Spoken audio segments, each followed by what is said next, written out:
Padre bendito, te queremos alabar, te queremos bendecir en esta tarde. Te damos muchas gracias porque ser nuestro Dios, porque ante todo, Señor, tú eres el que hizo todas las cosas, Señor, porque de ti, por ti y para ti también lo es todo, ya que tú eres el creador, el que era antes de todo y será después de todo. Por tanto, Señor, te queremos pedir que en este estudio de los atributos incomunicables, este que vamos a ver hoy, tú abras nuestro entendimiento para que podamos comprender tu eterna existencia, Señor. Nos es muy difícil con unas mentes finitas, humanas y tan limitadas ante un ser infinito y con un conocimiento infinito entender esto, pero te pedimos que tú nos hagas entender, Señor, la razón de tu autoexistencia a través de lo que hoy vamos a estudiar. Señor, te pedimos que a todos nos des la mejor disposición del corazón, nos des entendimiento y que sea tu Espíritu Santo el que hable a través de mí. Todo esto te lo pedimos en nombre de Cristo Jesús. Amén. Amén. Amén. Bien, entonces, bueno, la ley, la vez pasada, la última parte que vimos, que es importante mencionarla brevemente para poder encauzarnos, es que hablamos sobre la ley de la causa y del efecto. Y decíamos que toda causa, todo efecto tiene una causa. Y lo único que requiere precisamente tener un efecto es una causa y es causado siempre por algo más. Y entonces muchas personas se pueden preguntar respecto a Dios si hubo una causa que a él lo creó. Y la realidad es que no, porque él tiene su ser en sí mismo y él es eterno. O sea, recuerden ustedes que por definición, cuando hay un efecto, siempre tiene que haber algo más, que es lo que es la causa, y no hubo antes de Dios algo más que pudiese crearlo. Por eso es que Dios no es una causa, porque Él tiene su ser en sí mismo y porque es eterno y es autoexistente. Eso es precisamente lo que vimos la vez pasada. Entonces, Dios no se puede o no se pudo haber hecho a sí mismo porque entonces él ya hubiera existido, hubiera habido otro Dios que lo creó a él, ¿sí? En teoría, él es antes de que todo fuera y no pudo ser creado. Esa es la parte. Entonces ahora ahí vamos a entrar a esta parte de lo que es la aceidad, que es podríamos decir, el atributo más asombroso y profundo de Dios. ¿Y qué quiere decir? De acuerdo al diccionario, es atributo de Dios por el cual existe por sí mismo o por necesidad de su propia naturaleza. Esta palabra aceidad, pues la mayoría de nosotros la ignorábamos y muchos la ignoran hasta que se presenta dentro de un estudio como este. Y cuando analizamos nosotros esta palabra, eso nos comunica algo sobre el carácter de Dios, que la verdad nos debe llevar al asombro y a la reverencia y a la adoración. ¿Por qué? Porque nuestra mente humana, para nosotros concebir que algo siempre ha existido, Dios, es algo pues imposible de poder comprender, ¿sí? Si nunca hubo nada, podría decir que nunca hay nada, ni habrá nada. Pero si nunca hubo nada y hay algo, quiere decir que hubo algo que creó ese algo. Ese es pues un juego de palabras, pero en realidad esa es la realidad. Y si hay algo que creó ese algo y nadie lo creó a él, es precisamente lo que es Dios y es lo que es la aceidad, ¿sí? Gracias a Dios que Él es un ser bueno, benevolente, misericordioso, clemente, justo. Muchos de estos atributos los hemos estudiado nosotros y sabemos que Él es todo eso y que por sí mismo Él es amor, ¿sí? Veíamos anteriormente que un atributo de Dios es amor, pero Dios es el atributo, Dios, o sea, Dios es sus atributos. Recuerdan que eso lo estudiamos la vez pasada. O sea, no es que se le fue dado el amor, no es que le fue dada la misericordia, Él es amor, Él es misericordia, Él es carácter justo y verdadero, etcétera. Por eso es que nosotros debemos de tener la admiración de Él, porque Él tiene su existencia en Él y por sí mismo. Entonces, esto nos define la supremacía de un ser supremo, que es Dios, que no es creado, que no puede morir, no hay nada en lo que Él dependa para ser. Él tiene el poder mismo de estar en sí y por sí mismo, lo que nosotros no tenemos. Recuerden que nosotros como seres humanos, como seres creados, somos frágiles. O sea, si nosotros hoy dejáramos de respirar o nuestro corazón se detuviera, automáticamente moriríamos. Pero Dios no le puede pasar eso por su autoexistencia. Entonces, si nosotros somos frágiles y fuimos creados por un ser omnipotente, omnisciente, omnipresente, la única manera en la que nosotros podemos tener una seguridad es en este ser que nos creó. Tristemente, la humanidad como tal, pues nunca le dio gloria, como dice Romanos, que Dios fue manifestado a través de las cosas creadas. ¿Y qué fue lo que hizo el ser humano? Habiendo conocido a Dios, no le glorificaron como a Dios, ni le dieron gracias, sino que se envanecieron en sus razonamientos y su necio corazón fue entenebrecido. Por eso es que para que nosotros podamos comprender a Dios, nosotros no tenemos que generar ideas de lo que no comprendemos. Por eso es que somos tan frágiles, por eso es que tenemos miedo, como seres humanos somos seres criados y somos seres dependientes de aquel que nos creó. Recuerden que Él, por medio de la palabra de su poder, como dice el libro de Hebreos, sostiene toda la creación. Mucha gente no se ha puesto a pensar que todo lo que somos y todo lo que existimos está precisamente sostenido por su palabra. Y no apreciar eso nos impide darle la importancia a la palabra que tiene, porque la palabra también es lo que nos sostiene a nosotros. El ser humano por sí mismo tiene o busca el poder de mantenerse por sí mismo para siempre. Acuérdense de ese famoso elixir de la vida eterna buscado siempre, ¿no? Es que nunca lo van a encontrar. ¿Por qué? Porque somos seres finitos y nuestra eternidad depende de Dios. Entonces, para nosotros no es posible autosostenernos, automantenernos y ser por nosotros mismos. Pero Dios sí tiene ese poder en su propio ser y el poder de cualquier otro ser en sí mismo. Y ese poder Él lo da a todos. Por ejemplo, Pablo en el libro de los Hechos, cuando empieza a predicar ahí a los griegos en el Areópago, él dice, porque en él vivimos y nos movemos y somos, como algunos de vuestros poetas también han dicho, porque el linaje suyo somos. Pero aquí esta frase, en él vivimos y nos movemos y somos, debería llevarnos a meditar la importancia de tener siempre nuestra mente puesta en Dios.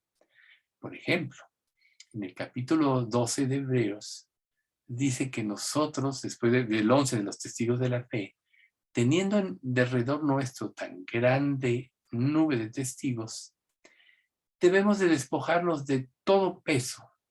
Esto es, de nuestras propias ideas, de nuestros propios pensamientos, de nuestros planes, y del pecado que nos asedia, que es lo que nos separó de nuestro Creador, y debemos correr la carrera con paciencia,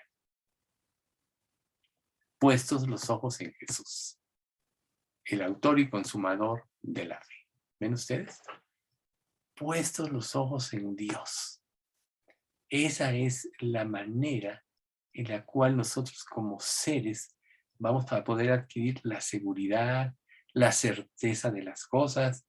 Recuerden ustedes que no hay una frase, no hay una promesa en la palabra de Dios que no sea cierta. Dios todo lo que promete lo cumple. ¿Por qué? Porque Él no es hombre para que mienta, ni hijo de hombre para que se arrepienta. Todo lo que Él ha dicho y Él ha prometido, Él lo va a cumplir. Por eso es que así como el universo es sostenido por la palabra de Dios, nuestras vidas son sostenidas por la palabra de Dios. Por ese ser que todo lo creó y que Él siempre ha existido. Entonces ahí es donde vemos que Dios tiene la aceidad. Dios y solo Dios tiene autoexistencia y el poder de ser eternamente sobre su propio ser. ¿Ven ustedes qué extraviada puede estar una persona, aún un creyente, cuando quita sus ojos de Dios? Recuerden que en Primera de Juan dice, en el capítulo 2:1, dice, Dios es luz y no hay ninguna tinieblas en él. Él es la luz que alumbra a todo ser. Él es quien da vida a todo ser. ¿Pero qué efecto trajo el pecado en el ser humano? Lo llevó a rebelarse en contra de él, a tratar de hacer las cosas por su propia cuenta, a tratar de manejar su vida. ¿Y cuál es el resultado de todo esto? El fracaso total y absoluto de la humanidad. Solo pónganse a pensar que si el ser humano pudiese manejarse a sí mismo, nunca hubiera sido necesario que viniera un Salvador. Pero en el modelo de Adán y Eva, que fueron los primeros seres humanos creados, que representa a toda la humanidad, ellos, sus vidas al quitar los ojos de Dios, esto es al no confiar en Él. Entonces vino el caos.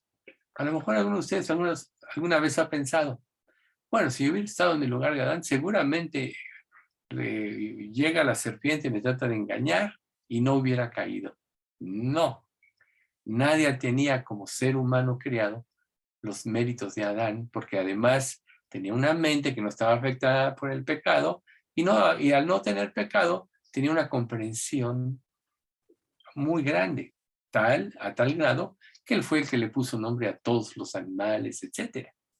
Entonces, Adán representa al potencial de ser humano creado y fracasó. Jesús representa el ser humano, o sea, Dios hecho hombre, o sea, Abraham, alma viviente, espíritu, dice la Escritura. Jesús, espíritu vivificante, que da vida. ¿Y por qué Jesús da vida? Porque Él es parte, Él tiene la aceidad, tiene el poder. Él tuvo el poder de crear todo, tiene el poder de sostener su creación y tiene el poder de determinar el futuro de todas las cosas. Por eso dice la Escritura que todas las cosas estaban terminadas desde antes de la fundación del mundo. Entonces, si nos ponemos a pensar, es realmente maravilloso que hay un ser que posea esto, porque nada podría existir en este mundo sin él. Y es ahí precisamente donde nosotros debemos darle gloria y debemos razonar. Si algo existe ahora, eso nos dice que nunca podría haber existido tiempo en el que nadie existió. Porque si alguna vez hubo un momento en que no había absolutamente nada, entonces, ¿qué podría haber ahora? Nada. ¿Sí? Tuvo que haber un principio. Por ejemplo, en muchas teorías humanas dicen que el universo surgió hace 17,000 millones de años. ¿Sí? Y la verdad, la gente que dice esto habla sin sentido. Porque si no había nada antes, ¿qué importaba si hubiera tenido 17,000 millones de años o 17,006 millones de años, 6 meses? De todos modos, no habría nada si no hubiera habido algo antes de eso. Por tanto, es que este razonamiento echa en tierra todas las teorías humanas. Pero ¿por qué el ser humano tiene sus teorías? Por su rebelión natural, porque no ha querido reconocer a Dios lo que Él es y lo que Él dice. Entonces, si algo existe ahora, entonces eso significa que en algún lugar, de alguna manera, algo debe tener el poder de ser de forma independiente. Recuerden, la vez pasada nosotros ya razonamos que no puede haber alguien antes de Dios, ni puede haber dos seres eternos, porque forzosamente uno hubiera creado al otro. Por tanto, no puede haber nada antes de la eternidad de Dios. Entonces, si hubo un poder eterno que siempre ha existido, que no depende de nada, ese es Dios. Por eso es que Dios es completo en sí mismo. Alguna vez nosotros hemos razonado eso. Muchos falsos predicadores o que no tienen una idea clara dicen, es que Dios te necesita, es que Dios necesita de tu respuesta, es que Dios necesita de tu amor, es que Dios necesita que tú te conviertas. Y esa es una falsedad, porque Dios no necesita nada de nadie, porque Él es completo en sí mismo. Era completo antes de crear nada y será completo eternamente. Entonces, de aquí podría surgir la pregunta. Entonces, ¿por qué Dios creó todas las cosas? Por una simple y sencilla razón. Porque Él tiene un plan y tiene mucho que dar. O sea, Él creó al ser humano para que lo glorificara en su creación. Por eso dice la Escritura que Dios no compartirá su gloria con nadie. ¿Por qué? Porque no necesita de nadie para existir, porque ya era completo antes de todo. Entonces, Dios siempre tenía que haber sido, o no sería posible que fuera algo. Es ahí donde es la clave de la autoexistencia de Dios. Si Dios no hubiera sido siempre, ¿de dónde hubiera surgido ese algo? Está un poco complicado esto, pero esa es la realidad. Pero si Dios siempre ha existido, entonces de Él surgió todo. Entonces Él es el creador de todas las cosas. ¿Sí? Por eso es que toda creación o toda cosa creada grita la seidad de Dios, por ejemplo. Pablo dice que la creación misma gime a una esperando la liberación de los hijos de Dios. ¿Y qué hablamos? ¿De qué habla la creación? Pues de todo lo creado. Si bien es verdad que el pecado entró y corrompió todo, también es verdad que Dios tiene ya su plan perfecto. Dios ya sabía lo que iba a pasar, pero en su infinita sabiduría y en su infinito poder, o sea, en su omnisciencia y en su omnipresencia, como Él planeó todo, es perfecto. ¿Por qué tuvo que ser tentado Abraham y caer? Dios ya sabía que iba a caer. Si no hubiera sabido, entonces Él se hubiera equivocado en la creación. Y no es cierto, Él no se equivocó, porque Dios quería que llegásemos a ser, a través de Cristo, uno con Él.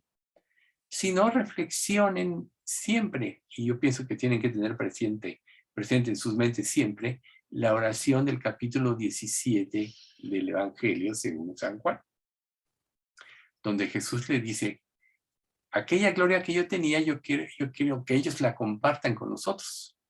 Así que como tú y yo somos unos, que ellos también sean unos con otros. ¿Y qué pasa cuando nosotros nos convertimos verdaderamente? ¿Qué nos da Dios? Su Espíritu Santo. O sea, nos hace partícipes de su naturaleza divina a través del Espíritu Santo morando en nuestro corazón. Y eso es lo que nos da vida, eso es lo que nos cambia la vida, lo que nos da una perspectiva diferente. Entonces, podríamos continuar con esto.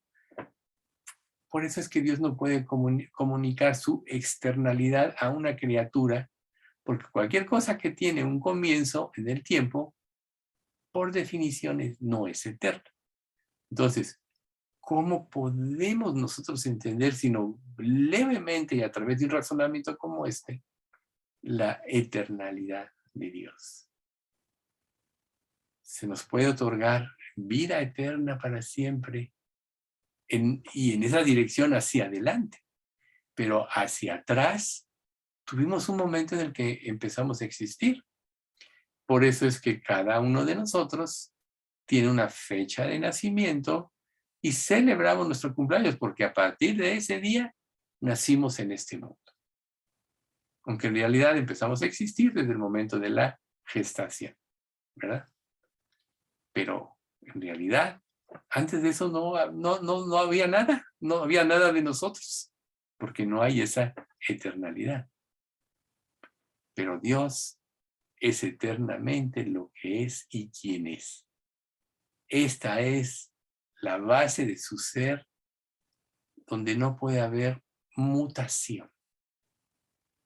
O sea, Dios ya es perfecto, Dios no puede crecer, porque ya es infinitamente sabio. No puede crecer en conocimiento, porque esto querría decir que habría un conocimiento que él tuviera que aprender. Y si hubiera un conocimiento que él tuviera que aprender, querría decir que hay alguien que tuvo ese conocimiento que le tuvo que transmitir a Dios, y entonces Dios no hubiera existido siempre. ¿Ven ustedes? Pero no es así. Él existió siempre, por tanto, nadie puede alcanzar su infinita sabiduría.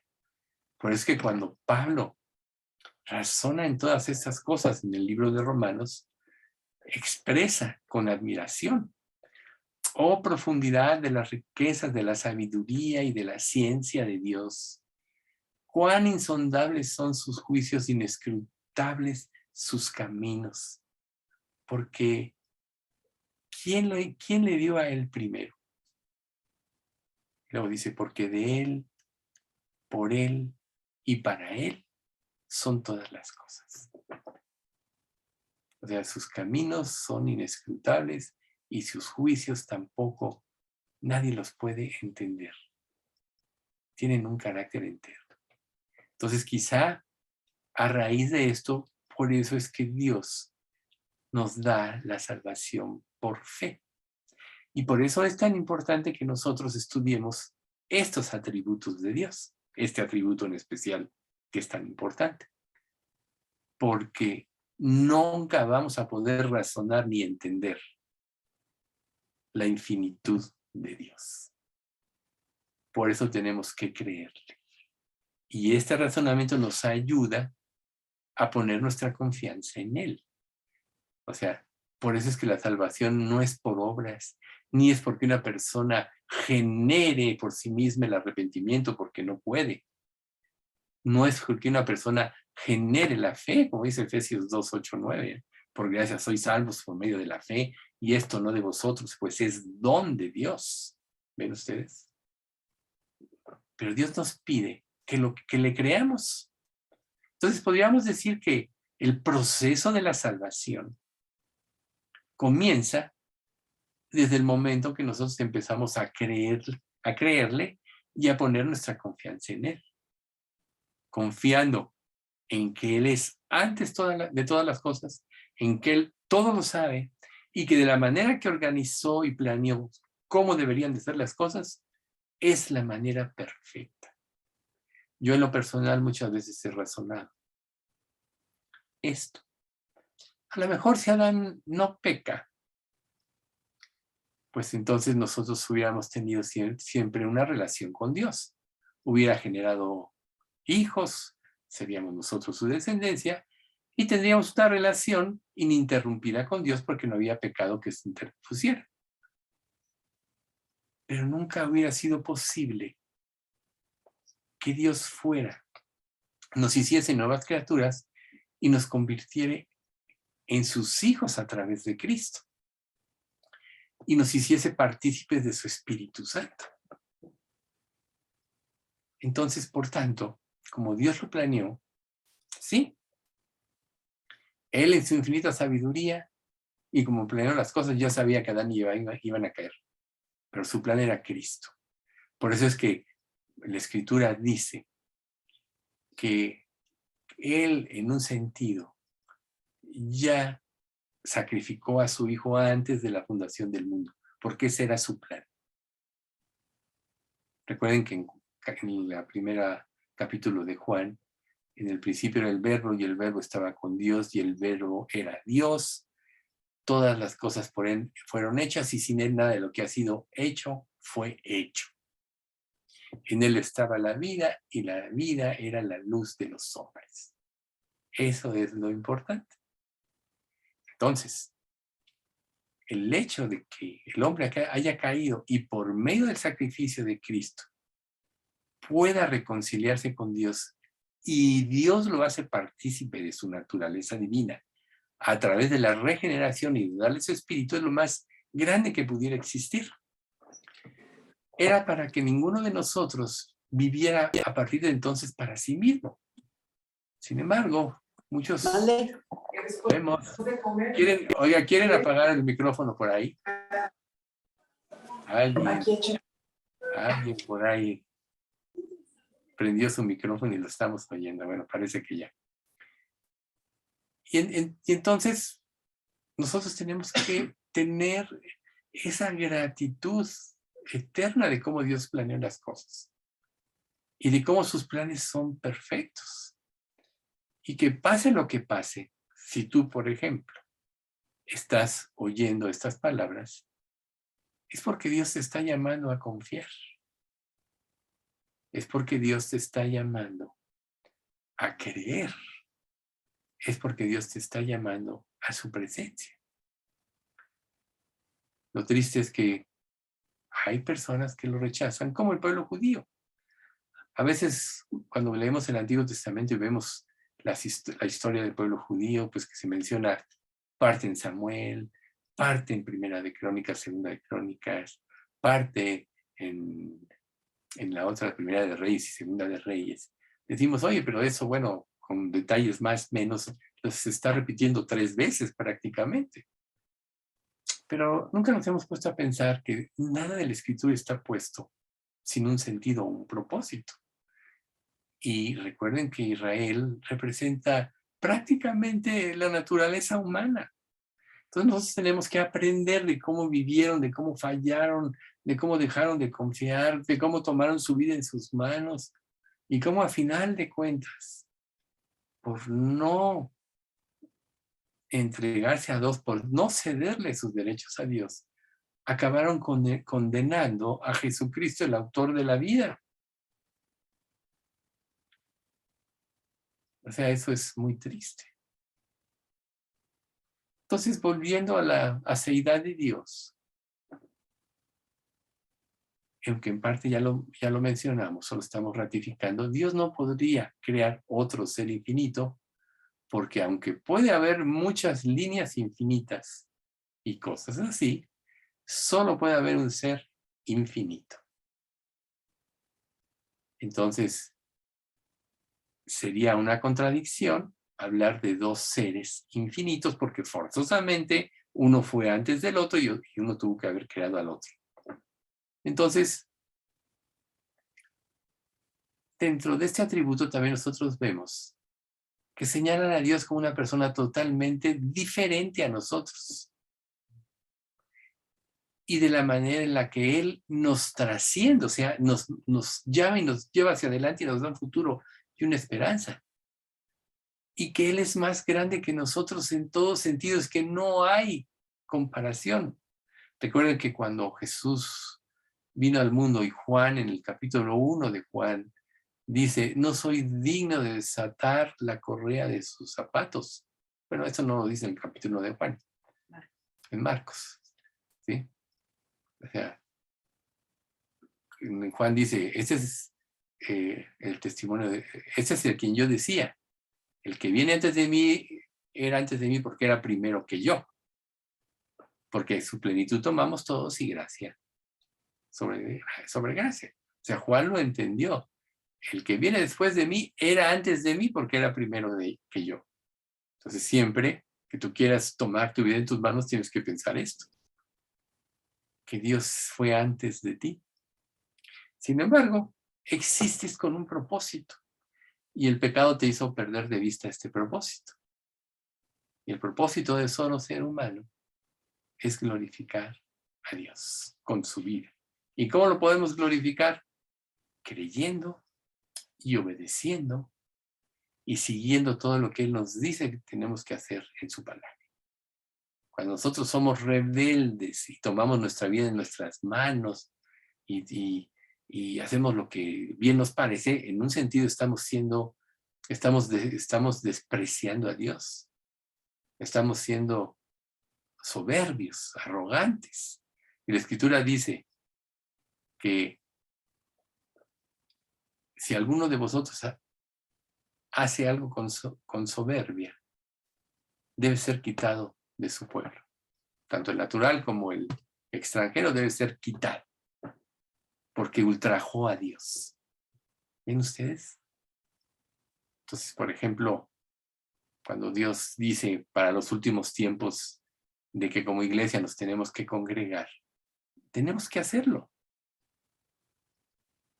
Dice, y cuánto más cuanto veis que aquel día se acerca. Nosotros, como última generación, estamos viendo que aquel día está cerca, a las puertas. Podría ser en un ratito, podría ser mañana, quizá pueda ser en 10 años. Pero dice, no dejen de congregarse, según algunos tienen por costumbre, sino exhórtense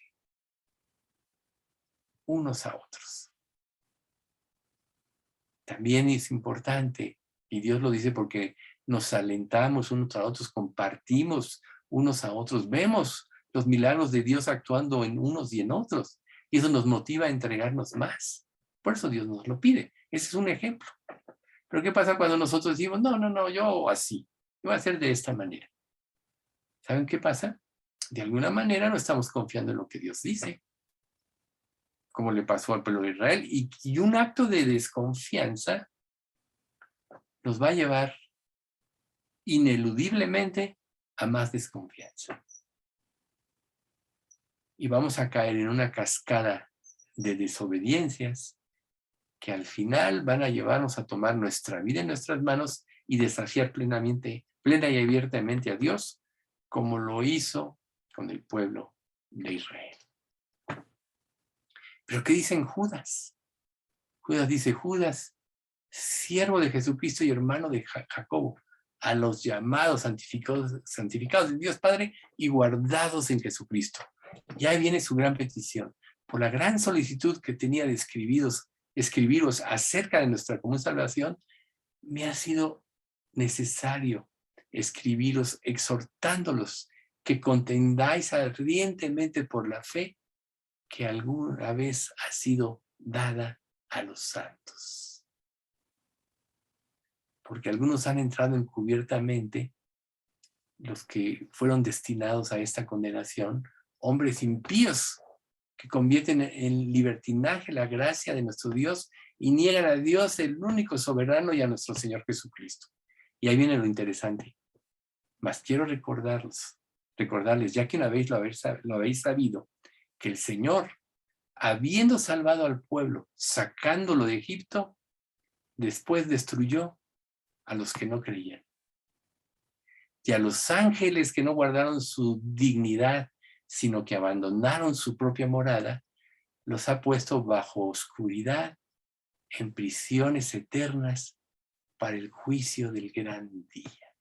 Y luego todavía dice, como Sodoma y Gomorra y las ciudades vecinas, las cuales habiendo fornicado e ido en pos de vicios contra naturaleza, fueron puestas como ejemplo, sufriendo el fuego del castigo eterno.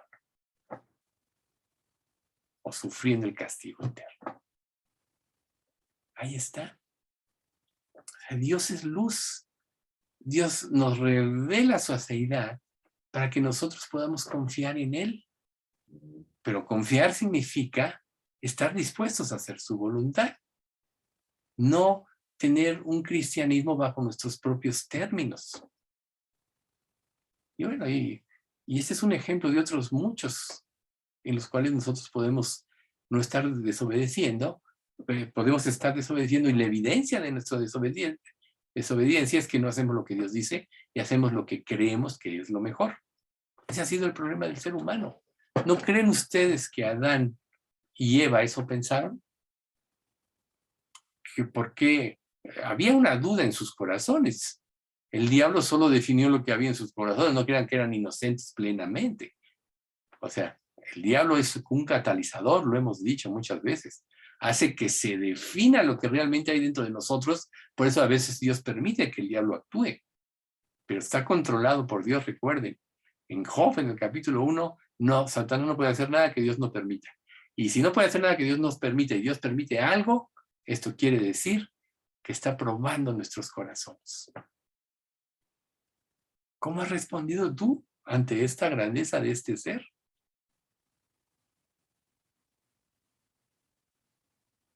¿Realmente estás obedeciendo? ¿Realmente lo estás adorando y estás poniéndolo en su lugar único? ¿Saben ustedes que la grandeza de Dios nos anima a comprender? La grandeza de Dios nos anima para la unión con Él. O sea, Dios siempre responde a toda alma que le busca. Eso dice la Escritura. A todo el que le busca sinceramente. Pero cuando empezamos a ser hipócritas en alguna área de nuestra vida, ¿por qué no íbamos a ser hipócritas en las otras? Si vamos a decidir de acuerdo a lo que creemos que más nos conviene, pues ¿por qué no decidimos todo así? Y entonces te vas a hallar viviendo un falso cristianismo. Va a ser Dios de palabra y no de hecho. ¿Y qué dice en el capítulo 7 de Mateo?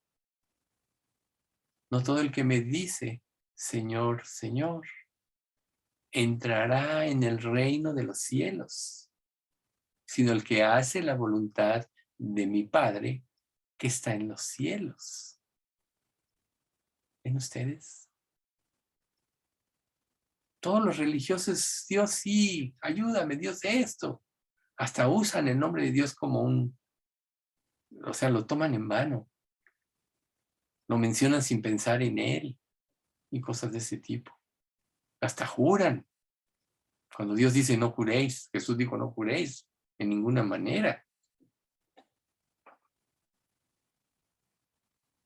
Por tanto, es triste que nos levantemos y demos todo tipo de elogios a las personas que sobresalen, que son ídolos o circunstancias o situaciones, pero esto es por un momento y luego no se escuchan más.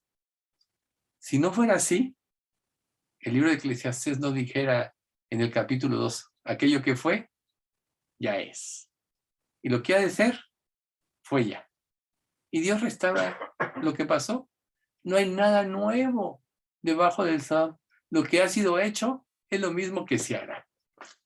El ser humano da vueltas y vueltas y vueltas. Puede dar todas las vueltas que quiera, pero si no reconoce a Dios como su creador, si no le da la gloria y el respeto que Él merece, porque en Él vivimos y nos movemos y somos, como dijimos ahorita en el versículo de Hechos, entonces, ¿qué nos queda? Confusión, desánimo. Pero si ponemos los ojos en el eterno ser que creó todo y confiamos en que Él todo lo hizo perfecto y que hay un tiempo para todo, como dice Eclesiastés, habrá un tiempo en que estaremos para siempre ya con Dios, disfrutando de su amor en la ciudad que no tiene mancha, es pura y santa, construida con las obras de los santos. Todo va a ser felicidad y gozo, donde la gloria de Dios iluminará esa ciudad. Pero nadie que quiera vivir su propia vida tendrá parte en esto.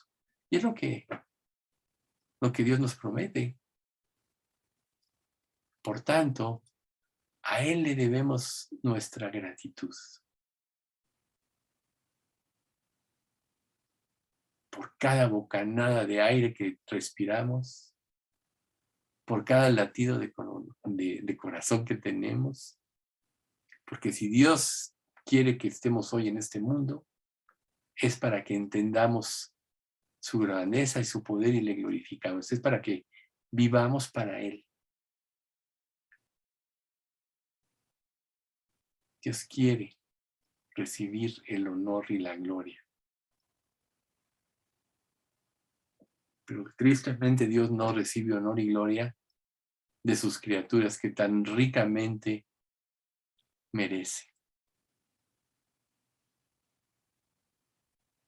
¿Qué tanto estás glorificando a Dios? ¿Sabías que aquel Ser Supremo merece la obediencia total y la adoración de aquellos a quienes Él ha hecho? Por Él, de Él y para Él son todas las cosas. Nadie ha visto jamás a Dios. Si nos amamos unos a otros, Dios permanece en nosotros y su amor se ha perfeccionado en nosotros. Y en esto sabemos que estamos en Él y Él en nosotros, por el Espíritu que nos ha dado. Por eso es que muchos se pueden decir creyentes, pero como dice Romanos 8:9, mas vosotros no vivís según la carne, sino según el Espíritu, si es que el Espíritu de Dios mora en vosotros. Y si alguno no tiene el Espíritu de Cristo, no es de Él. Esto se explica claramente en la enseñanza de mañana. No dejen de verla. O sea, Dios nos dio ese sello. Y el que no tiene este sello, aunque se diga cristiano, aunque se crea religioso, no es de Dios. Si alguno no tiene el Espíritu de Cristo, no es de Él. Y solo Dios le da su Espíritu a aquellos que lo obedecen, a aquellos que le ceden sus derechos a Dios, a aquellos que se arrepienten, a aquellos que reconocen su impotencia para poder hacer las cosas como Dios dice. A esos es a quienes Dios salva y les da su Espíritu. No al autosuficiente y al arrogante, que aún maneja la religión y la palabra de Dios a su conveniencia, para satisfacerse a sí mismo. Esta era la práctica de los fariseos. Tenían intereses. ¿Ustedes creen que el sumo sacerdote, Anás y a Caifás que pusieron los romanos, o sea, cuando condenaron a Jesús, estaban pensando en el eterno, en que Jesús era la verdad? Estaban pensando en sí mismos, estaban pensando en su poder político, estaban pensando en su relación con Roma, estaban pensando que ellos tenían que ser admirados y cómo podían soportar que alguien que les robara la gloria pudiera existir, porque vivían para sí mismos y no para la gloria de Dios. Y seguramente todos esos están hoy en el infierno. Quizá Nicodemo y este otro hombre, el que pide el cuerpo de Jesús, se me fue ahorita el nombre del momento, quizá ellos sí fueron salvos. José de Arimatea, quizás sí fueron salvos. Demostraron con hechos, aunque también lo negaron porque amaban más la gloria de los hombres que la gloria de Dios, en el sentido de que no expresaron abiertamente su fe en Jesús. Tuvieron acciones y luego la historia pues pudo haber sido otra cosa, pero ya no nos enteramos mucho de ella. Sí hay la historia de Nicodemo, que a final de cuentas lo perdió todo y aún sus hijos, su hija estuvo mendigando, alguien así lo dice, pero no lo dice la Biblia, pues solo es historia, pero sí hay consecuencias de seguir a Cristo.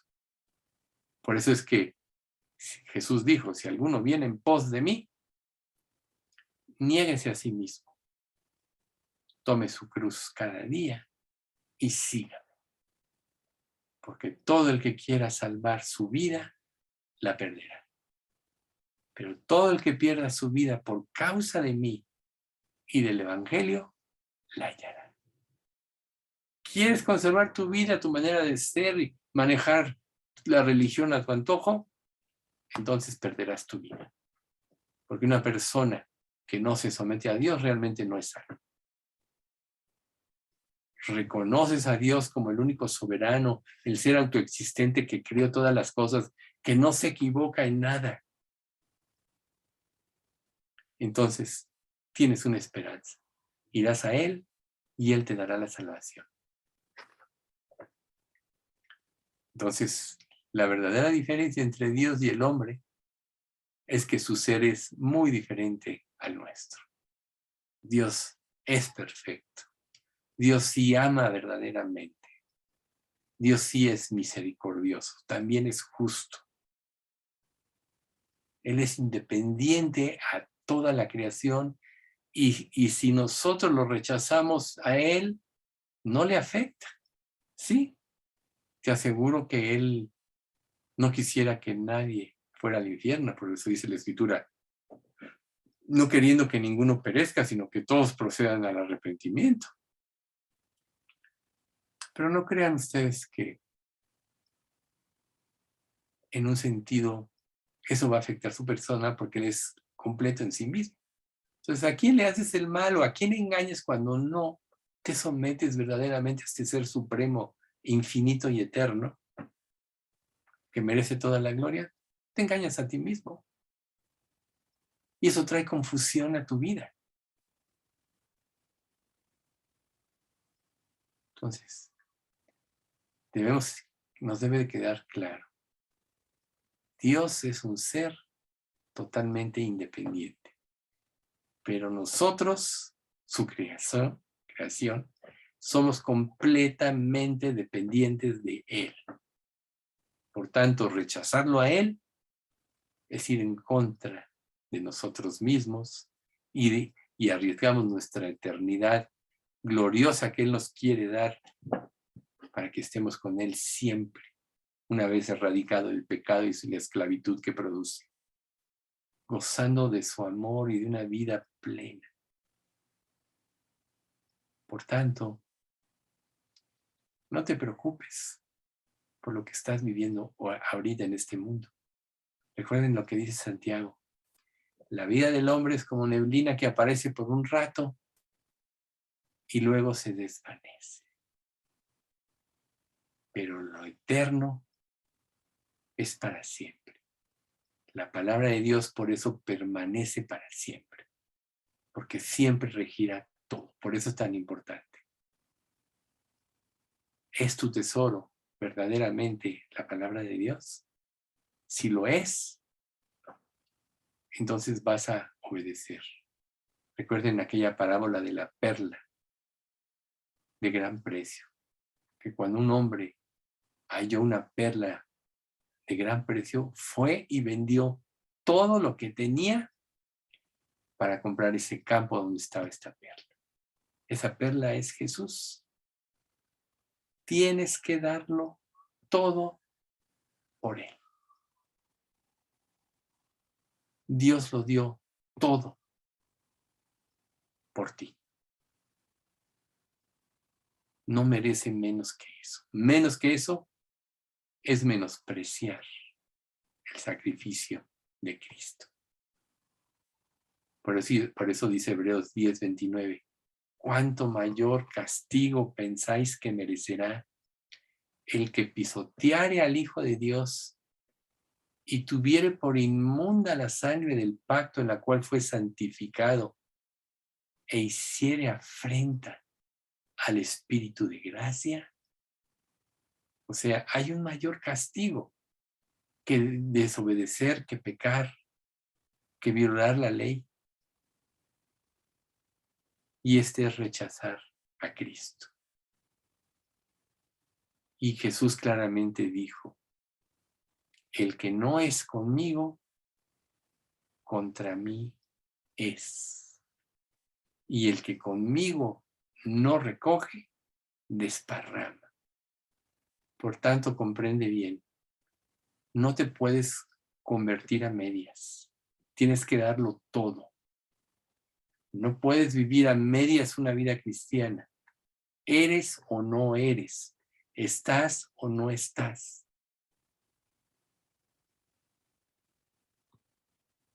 Pero el que cree en Él, Dios lo va a sostener, lo va a salvar y lo llevará para siempre con Él. Por tanto, aprende a menospreciar esta vida que no te va a dar nada nunca. Si en lugar de esperar de Dios, tu Creador, esperas de esta vida, acabarás siendo decepcionado. Porque este mundo no tiene nada que dar, porque fue estructurado por medio del maligno y está estructurado en la mentira y propicia que el ser humano se rebele en contra de su Creador. Por eso Juan dijo, no améis al mundo ni las cosas que están en el mundo. Si alguno ama al mundo, el amor del Padre no está en él. Entonces, ¿qué vas a hacer? Ahora que entiendes mejor la eternidad de Dios y que Él siempre ha sido y existido y que no se equivoca en nada, Dios quiera que decidas obedecerlo. Y si sientes que no puedes, si sientes que esa lucha, pídele. Porque Él dice que pedid y se os dará, buscad y hallaréis, llamad y se os abrirá. Porque todo el que pide, y eso hablamos de fe, recibe. Y el que busca a Dios, lo halla. Y el que llama, apela a su gracia, se le abrirán las puertas de esa gracia. Vamos a dar gracias. Padre bendito, cuánto te queremos alabar por este estudio y gracias porque tu Espíritu Santo vio todo esto, Señor. Queremos pedirte que tú sigas trabajando en nosotros, en nuestros corazones, para que los dispongas a amarte sobre todo, a seguir tus caminos, a renunciar a todo lo que somos y pueda tener un interés fuera de ti, porque realmente nada se puede comparar a ti. El verdadero tesoro, la perla de gran precio eres tú, Señor. Así que enséñanos a darlo todo por ti. Danos la convicción de hacerlo, Señor. Porque sabemos que si lo damos por todo por ti, tú nos darás una vida plena y abundante en tus términos, que son los términos perfectos. Y no nuestros términos que nos llevan a separarnos de ti. No permitas eso, Señor, sino permítenos una verdadera consagración a ti. Padre, haz esto en toda nuestra iglesia. No dejamos de pedirte porque nos mantengas en fe, en la llenura de tu espíritu, que tú nos des amor los unos por los otros, ese amor que solo tú puedes producir, no fingido, que es la característica de tus verdaderos discípulos. Y Señor, erradica de nuestra iglesia toda maldad, toda contención, que todos nos sometamos a ti y oremos siempre unos por otros para que tú, Señor, te glorifiques en nosotros. Te pedimos todo esto, rogándote también por pues todos los que están con padecimientos, varios de COVID, gracias porque todos han salido, especialmente por Patti, para que tú la sigas fortaleciendo en esta prueba y la saques adelante, te des paz. Y también, Señor, que permitas que terminemos nuestra carrera haciendo tu voluntad y no nos alejemos avergonzados el día de tu visitación. En nombre de Cristo Jesús te lo pedimos. Amén.